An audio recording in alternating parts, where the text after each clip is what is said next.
So economist Gabriel Zuckman tweeted a chart the other day that I think really perfectly encapsulates this moment in history and how we got here. So you can see here the U.S. government spending on police, prison, and law courts versus spending on cash and quasi-cash welfare from 1970 to 2018. So there was a time where the spending on law enforcement and cash assistance, welfare for people, was roughly the same. And then there was a giant split that started in the Reagan era and has continued ever since. And now you see there's way more money spent on public order than on welfare. And unsurprisingly, the chickens have come home to roost. Now, people would say, yeah, but the crime rate dropped in that time span. Okay, but how do you account for what's happening right this moment? Right this moment.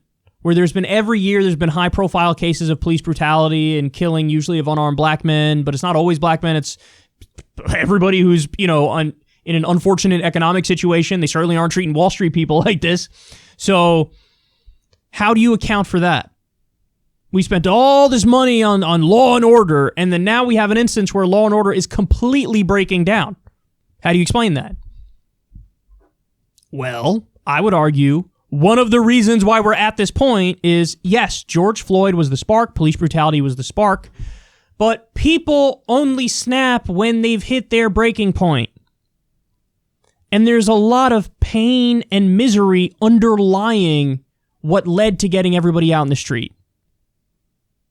So imagine we had a system where we had Medicare for all, we had free college, we had a living wage, we had a universal basic income, we had a Scandinavian-style social democracy that sets a reasonable floor for people where nobody's living in abject poverty and degradation. In a system like that that's more responsive to the people, you don't hit your breaking point.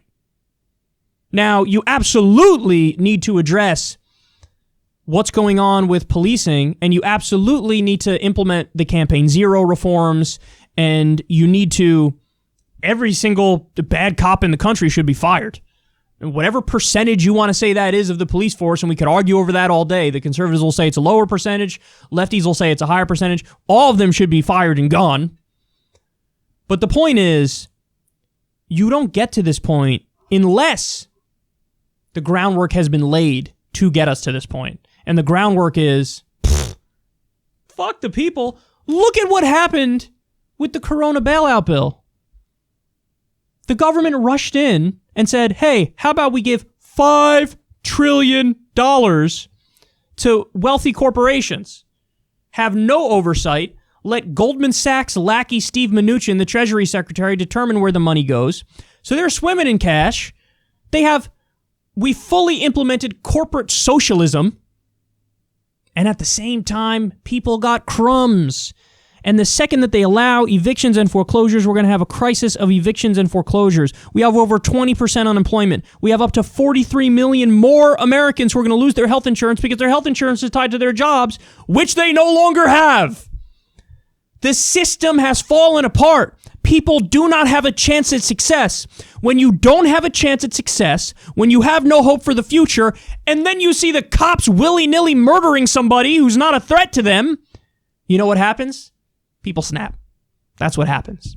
So in order to substantively address this, the last thing you should ever do is respond to a police brutality crisis with more police brutality. That's exactly what's happening now. What you need to do is Medicare for all, UBI, address the grievances, do Campaign Zero's reforms, at least some of them, and that absolutely would quell what's going on. It's really annoying that we're getting to this point now, and the response in the discourse is that very few people are actually bringing up what's really at the root of all of this. Cornel West is doing it. I'm sure Killer Mike is doing it. There are people on the left who are doing it. But in mainstream discourse, really the entire conversation is, how do we stop the violence? And by the way, they only focus on the violence of the rioters and looters. The police brutality violence, that's not in the conversation almost at all. You only see it in lefty circles. And the police brutality angle is a big part of it. The whole the spark as to why we're out there. So anyway, here we are. There are answers. There are solutions. But instead, they're going to go down the wrong path and exacerbate it and make it even worse.